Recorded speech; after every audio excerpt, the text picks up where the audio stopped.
Hi friends, welcome to SH சமையல் and black. எல்லோரும் நல்லா இருக்க வேண்டுமென்று கடவுளை வேண்டிக் கொண்டு வாங்க வீடியோக்குள்ளே போகலாம். என்னோட நைட் ரொட்டீன் தான் காட்ட போகிறேன். இப்போ டைம் 6:30 மணி. வெதரை பாருங்கள், வெளியே பொக்கி வெதர். அப்படியே லேட்டாக ஒரு இஞ்சி டீயும் போட்டு அதோட பிஸ்கட்டும் எடுத்துருக்கிறேன். அதையும் சாப்பிட்டுட்டு மகனுக்கு சாப்பாடை ஊட்டிட்டு மகனுக்கு நைட் சாப்பாடு ஊட்டினது பிறகு 9 மணிக்கு பிறகு தான் எங்களோட சாப்பாடு செய்ய வடிக்கிட்டேன். எங்களுக்கு பாஸ்தா செய்கிறதுக்கு அடுப்பில் தண்ணியை வச்சுருக்கிறேன். தண்ணி கொதிச்சு கொண்டிருக்கட்டும். இங்கால கிரைண்டரை ஓட விட்டுருக்கேன் இட்லி மாவு அரைக்கிறதுக்கு. ஸ்கூலால் வந்து தான் 1:30 மணி ஆகித்தான் பகல். அரிசி உளுந்தும் ஊற வச்சினான். இப்போ 9 மணி மாதிரி அரைக்க போகிறேன். இரவு முதல்ல உளுந்து அரைக்கிறேன். உளுந்தை முதல்ல ஆட் பண்ணிவிட்டு கொஞ்சம் கொஞ்சமாக தண்ணியை தெளித்து முதல்ல உளுந்து அரைச்சி எடுப்பேன். பாஸ்தாவுக்கு தண்ணியும் நல்லா கொதித்து வந்துட்டு தண்ணி கொதிச்சது பிறகு தேவையான அளவுக்கு உப்பு தூள் ஆட் பண்ணுறேன். 1 tablespoon olive oil add பண்ணியிருக்கிறேன்.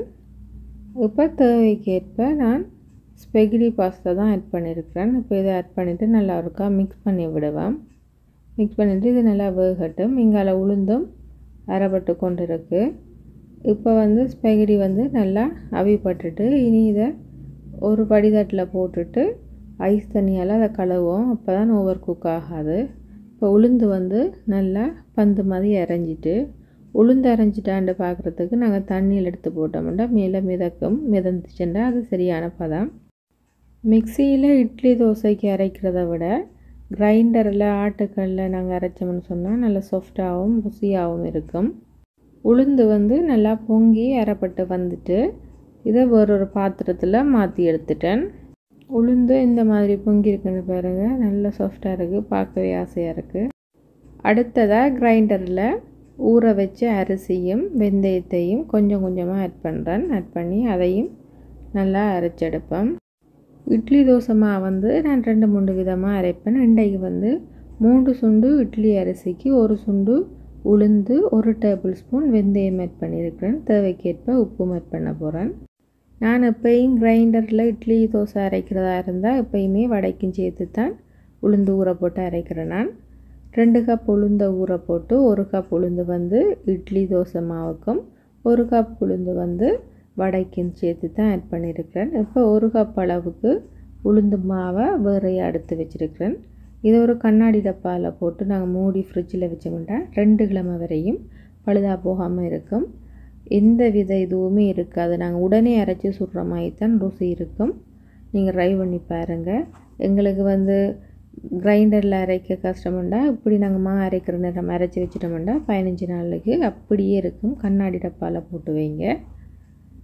இப்போ அரிசி நல்லா கொரண்டு அரைஞ்சி வந்ததுக்கு பிறகு தேவையான அளவுக்கு உப்பு கல் ஆட் பண்ணுறேன்.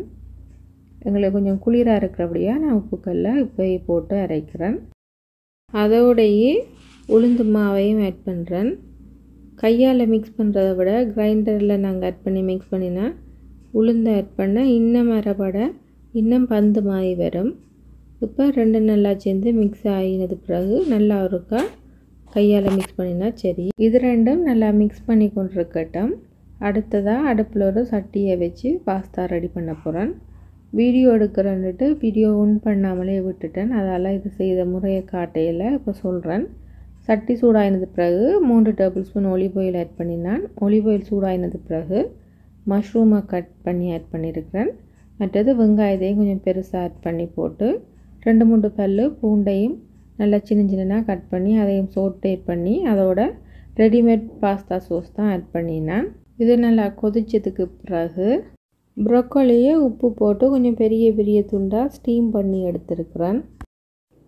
இட்லி மாவட்டரம் இப்போ ரெடி ஆகிட்டு இதை வேறொரு பாத்திரத்தில் மாற்றிட்டு கையால் ஒரு மிக்ஸ் பண்ணி எடுத்துட்டு அதை 2ஆக பிரித்து எடுத்துருக்கிறேன். ஒரு டப்பாவில் முக்கால்வாசிக்கு எடுத்துருக்கிறேன். மற்றது நாளைக்கு தேவையான அளவுக்கு ஒரு சட்டியில் எடுத்துருக்கிறேன். இப்போ 2ஐயும் மூடியை போட்டு மூடி வைப்பேன். இது புளிக்கட்டும். கையோடே அரைச்ச கிரைண்டர் பாத்திரங்கள் எல்லாத்தையும் கழுவி வச்சிடணும். காஞ்சிச்சுன்னு சொன்னால் கழுவ கஷ்டம். உடனே கழுவினோம்னா சுகமாக கழுவிடலாம்.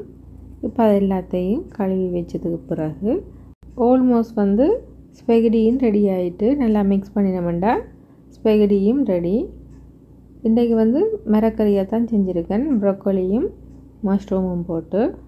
இது வந்து ரெடிமேட் பாஸ்தா சோஸ் தான் ஆட் பண்ணியிருக்கிறேன். ரெடிமேட் பாஸ்தா சோஸ் என்றாலும் நல்ல ருசியாக இருக்கும் இந்த பாஸ்தா சோஸ் வந்து. இப்போ நல்லா மிக்ஸ் பண்ணினோம்டா டேஸ்டியான வெஜிடபிள் ஸ்பெகடி வந்து ரெடி. இதை நான் இன்னொரு நாளைக்கு வடிவாக போடுறேன். வீடியோ வந்து அநியாயமாக போச்சு, வீடியோ எடுக்கிறேன்ட்டு ஒன் பண்ணாமலே எடுத்துருக்கிறேன். அடுத்ததாக ஃப்ரிட்ஜில் வந்து மீன் இறைச்சி வகையை எப்படி ஃப்ரீஸ் பண்ணி வைக்கிறேன்னு தான் உங்களுக்கு சொல்ல போகிறேன். இப்போ இந்த மீன் வந்து லாஸ்ட் வீக் வாங்கிட்டு வந்ததில் எங்களுக்கு நிறையவே வாங்கிட்டு வந்துட்டார். அதால் நான் வந்து தேவைக்கு அளவாக எடுத்துகிட்டு மற்றதை ஃப்ரிட்ஜில் வைக்கிறேன். ஏன்னு சொன்னால் கூட சமைச்சோம்னா அநியாயமாக குப்பைக்கு தான் போகும். அப்போ நான் அளவுக்கு எடுத்துகிட்டு மற்ற மீனை என்ன செய்வேன்னு சொன்னால் தலை எதுவுமே ஃப்ரீசரில் ஃப்ரீஸ் பண்ண மாட்டேன். உடம்பு வால் அப்படியானதில் தான் நான் ஃப்ரிட்ஜில் வந்து ஃப்ரீஸ் பண்ணி வைக்கிறேன். நான் முதல்ல என்ன செய்வேன், நல்லா அதில் உள்ள ரத்தம் எல்லாம் போகும் வரையும் வடிவாக மீனை கழுவிட்டு உப்பு மஞ்சளும் போட்டு பிரட்டிட்டு, உப்பு மஞ்சள் போட்டது பிறகு கழுவ மாட்டேன், அப்படியே பேக்கில் காட்டிட்டு வைப்பேன். உங்களுக்கு டப்பாவில் வைக்கிறனாலும் வைக்கலாம். நான் வந்து டப்பாவில் வைக்கிறத விட பேக்குகள்லாம் போட்டு ஃப்ரீஸ் பண்ணுவேன். குறைஞ்சது 2 கிழமை 3 கிழமை வரையும் அப்படியே இருக்கும். நாங்கள் வந்து கழுவாமல் மீனை வாங்கிட்டு வந்த மாதிரியே கொண்டு குடலோட அந்த ரத்தத்தோடு அப்படியே வச்சோம்னு சொன்னால் அதை நாங்கள் பிறகு சமைக்கிற நேரம் எங்களுக்கு ருசியே இருக்காது, அது ஒரு மாதிரி மனமாக இருக்கும். இப்படி செஞ்சிங்கன்னு சொன்னால் உடனே சமைக்கிற மீன் மாய்த்தான் இருக்கும், எந்த வித வித்தியாசமும் இருக்காது. அதே போல் தான் இறைச்சியையும் நல்லா கழுவிட்டு வச்சிங்கன்னு சொன்னால் இந்த ரத்தம் இல்லாத மாதிரி வைக்கணும். ரத்தம் இருக்கிற மாதிரி நாங்கள் வச்சோம்னு சொன்னால் நெக்ஸ்ட் டைம் சமைக்கிற நேரம் எங்களுக்கு ஒரு மனம் மாதிரி இருக்கும். இப்படி தான் நான் கனகாலமாக மீனோ இறைச்சோ ஃப்ரீஸ் பண்ணி வைக்கிறேன். நான் நீங்கள் பகலைக்கு சமைக்க போகிறீங்கன்னு சொன்னால் காலையில் ஒழும்புற டைமே மீன் எடுத்து வெளியே வச்சுட்டிங்கன்னா அதில் ஐஸ் எல்லாம் கரைஞ்சி மீன் வந்து நார்மலாக வந்துடும். அதுக்கு பிறகு 2-3 தண்ணியில் கழுவிட்டு நீங்கள் சமைக்கலாம். வேலைக்கு போகிற பெண்களுக்கு வந்து நான் அன்றைக்கு சொன்ன 2 யூஸ்ஃபுல்லான டிப்ஸுமே யூஸ்ஃபுல்லாக இருக்கும். மீனை வந்து எப்படி ஃப்ரீஸ் பண்ணுறன்றதும், மற்றது வடை மாவை வந்து ஃப்ரீஸ் பண்ணக்கூடாது, ஃப்ரிட்ஜில் வைக்கணும். அதுவும் 2 வீக்ஸுக்கு கெட்டு போகாமல் இருக்கும். இப்போ சம்மர் வந்து ஸ்டார்ட் ஆகின வடிவாக சீட்ஸுகள் எல்லாத்தையும் முளைக்க போட்டுட்டேன். கொஞ்சம் சீட்ஸ் முளைச்சி வந்துட்டு மீன் ஃப்ரீஸ் பண்ணுறது வந்து செல்வபலா ரெசிபீஸ் கிச்சன் சிஸ்டர் வந்து கேட்டவ. இப்போ அவளுக்கு வந்து நான் கமெண்ட்ஸில் பதில் சொல்லியிருந்தேன். அதையே வீடியோவில் சொன்னால் தெரியாதவங்களுக்கு யூஸ்ஃபுல்லாக இருக்குமென்று தான் இதில் விரிவாக சொல்லியிருக்கிறேன்.